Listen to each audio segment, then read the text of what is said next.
How you doing? Welcome, welcome, welcome, welcome to Love Tips and Velvet Lips. I am your host, um, Marla Renee Stewart, here live on Facebook, on the YouTube, and on Instagram here live. So thank you so much for joining me today. Hope y'all have had a wonderful, wonderful weekend. I had a pretty good weekend. I did my business marketing summit called Liberated and Lucrative. Really, really fun. Had a really great time. It's pretty awesome. So, fix my camera here.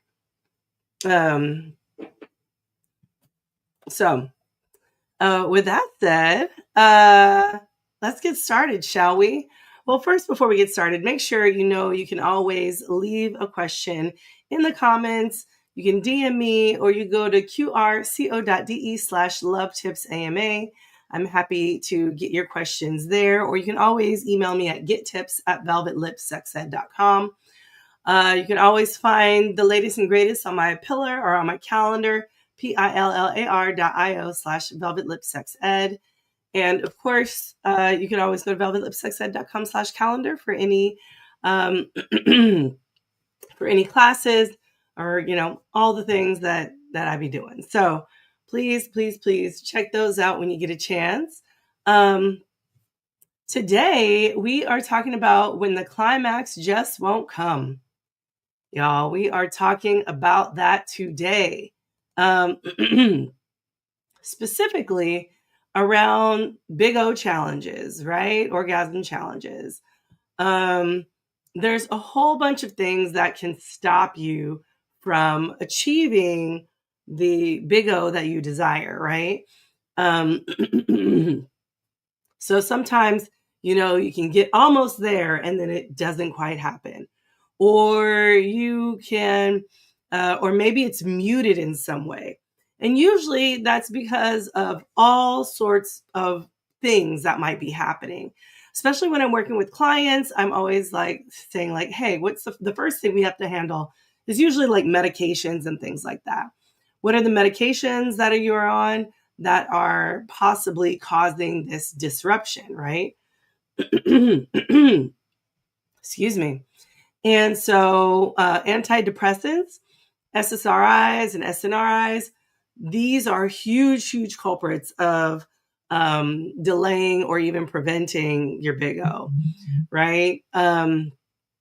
So some people feel like it can, they're on the verge, but it just never happens. And that can be really frustrating because we all want the big O. We all want it to happen. I know most people say pleasure is the goal, but actually the big O is the goal. The big O is the goal because it's amazing. It feels good and we should have more of them. I feel like they make you, they don't age you. They make you feel younger and younger. There's also hypertensives like blood pressure meds. These beta blockers, diuretics, all those things can interfere with your arousal and your big O. So it can really impact your sensation, really impact the way that you can get to the big O. So it really can be daunting to experience that.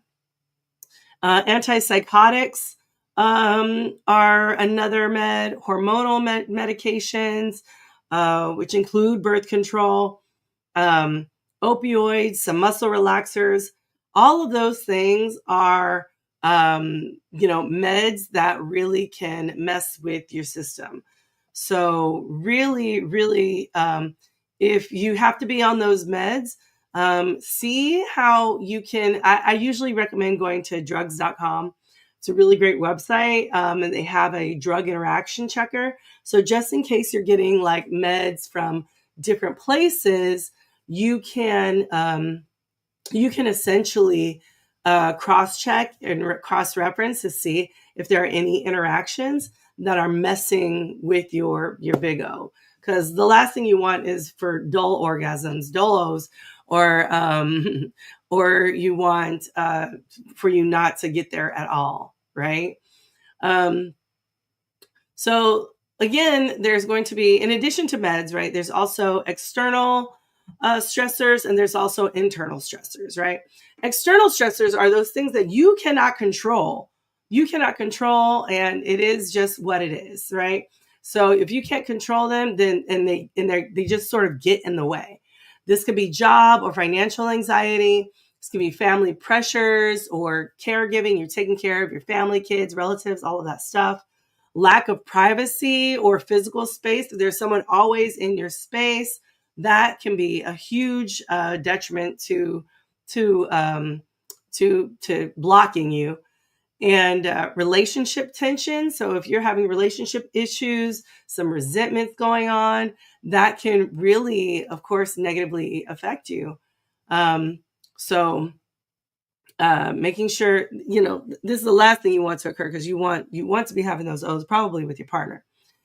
The Essential Sweet Coaching said, I was heartbroken when I first started taking antidepressants. Lord have mercy. Yeah. Yeah. It is, when you're taking antidepressants, it can really do some damage on your big O. And one of those things, it's like, do I want to kind of even out? Or are there other things that I can do um, for my depression? And actually, there is something you can do. Actually, research has actually found that better than the top thing you need to be not depressed is to dance. Actually, that is the number one thing. So if you are on antidepressants, you I would say do some dancing in your life, because the dancing actually is better than any antidepressant, better than any hormone you take, better than any serotonin, better than anything. Dancing is actually the number one thing that gets us happy. So definitely try it if you're if maybe hopefully it hasn't affected your big O, but if it has, might be time to try maybe something a little different, just in case. Know what I mean? So anyway, external stressors, job or financial anxiety, family pressures or caregiving, so taking care of people, lack of privacy, relationship tension, cultural or religious shame. So if you are having any kind of religious shame, that can really negatively affect you as well. Central Speaker says, bet, let's dance, y'all. Thanks for that tip. Yes, absolutely. Do a little 15 minutes, 30 minutes dancing a day. You got this. In addition, there are also internal stressors, right? So internal stressors can include performance anxiety, like you really, really, really wanting to get that big O, or worrying about how you look, how you smell, whether you're doing it right. All of those things can take away from that experience, right? Hyper focusing on the big O, right? You should be really focusing on the steps that you're taking to get there, as opposed to like, I want the big O, I want the big O, I want the big O, right? So too much hyper focus can really, really set you back. Any kind of past trauma, whether that's sexual or non-sexual trauma, that can cause the body to dissociate, to freeze, because we know big O's take presence, they take safety, being secure. If you're feeling all of those things, the more likely you are to have the big O. But if you're not feeling those things, kind of less likely. Okay. And then low self-esteem or body dysmorphia, disconnection from your body makes it hard to tune in tune into that sensation, tune into staying aroused.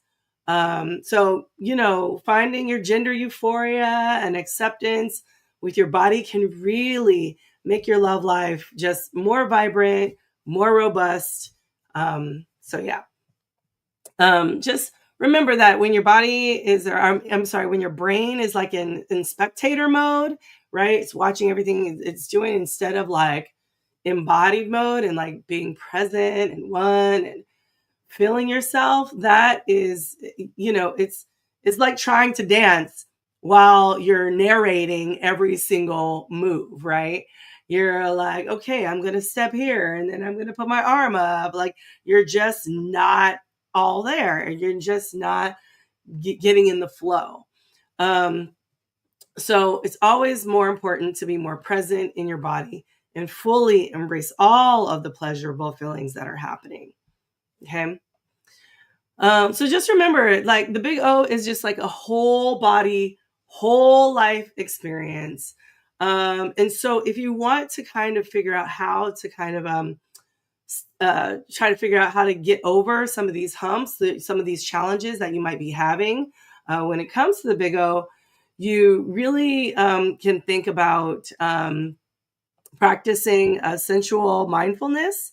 So mindfulness with the mind, the body, practicing the your senses, like tuning into all of your senses, feeling your sheets, the texture of your food, your clothing, the sun on your skin, right?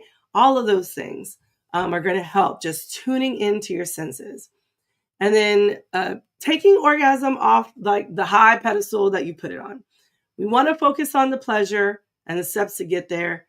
But, yes, we want to achieve orgasm. Absolutely. But again, we don't want to be so focused that it can be daunting. Okay. As always, explore the different seduction learning styles. When you embrace the seduction learning styles, you will get there. When you're tapping into your need to get turned on, what that feels like, what that looks like, sky is the limit for you. Sometimes you just need to try outer course instead of penetration. I love talking about outer course. I think outer course is really, really fun. It's an expansion outside of the box, you know what I mean, of the usual things that maybe you might be doing. So try outer course instead of always just focusing on possible penetration or something along those lines, right? In addition, maybe experimenting with fantasy or erotica. I probably can't say that enough or stress that enough. I think it's such a wonderful tool to help your imagination. When we embrace the erotic, we're embracing that imagination, that creativity, that curiosity in us. And when we do that, that is when we can let those orgasmic feelings bubble up inside of us. You know what I mean? Um, so this can really help you with your own pleasure. And then, of course, the somatic stuff, right? The breathing, the sounds, some, vagal activating, like some movement with your body. You always see me moving. Movement with your body is such a really great way to just get in tune, right? Just get in tune. So, yeah, that is what I suggest highly doing all of those things. And of course, hey, if nothing's helping, you're like, Marla, I tried everything. I did your breathing. I did your movement. I did the erotica. I tried the outer course. I did your seduction learning styles. I took orgasm off the pedestal. I practiced essential mindfulness. Then come see me one on one. Come see me one on one. I have a client right now I'm working with, helping her with her big O. So if you really out of all those things, you still can achieve it. What I'm telling you to do, please start working with a sex therapist or a sex coach, someone who can help you get on your way. And just remember, like, orgasm is not just the prize, but it's a process. We know it's a step ladder to this process of this beautiful, euphoric feeling, right? And so when we let go of that shame, that stigma, those stressors, we start listening to the wisdom of our bodies. Pleasure can return with absolute full force. Okay. So again, the goal isn't just orgasm, I should say, because the goal is orgasm, but not just orgasm, but it is about liberation of the mind and the body coming together to make things happen for you all. So yes. I have any questions here? No questions. Well, glad you all are here today. That's all I have for today, y'all. I just really wanted to talk to you about, what is going down. So hope you enjoyed that. And yeah, make sure I have my effective negotiation and kink class tomorrow. So please make sure you sign up for that class. All you have to do is go to velvetlipsexed.com/calendar. And you can go and click on the links there. But of course, you can go to the link in my bio on IG and check that out there as well. So please, if you haven't got your ticket for SDS yet, please make sure you do that. You can use my code MarlaSDS to get 20% off of your ticket. And yeah. All right, y'all. It has been a pleasure. Y'all have been amazing. Please make sure you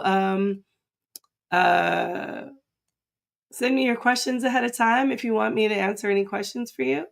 I'll be happy to answer those. So thank you again, and I will see you on the flip side. All right. Have a good one. Bye now.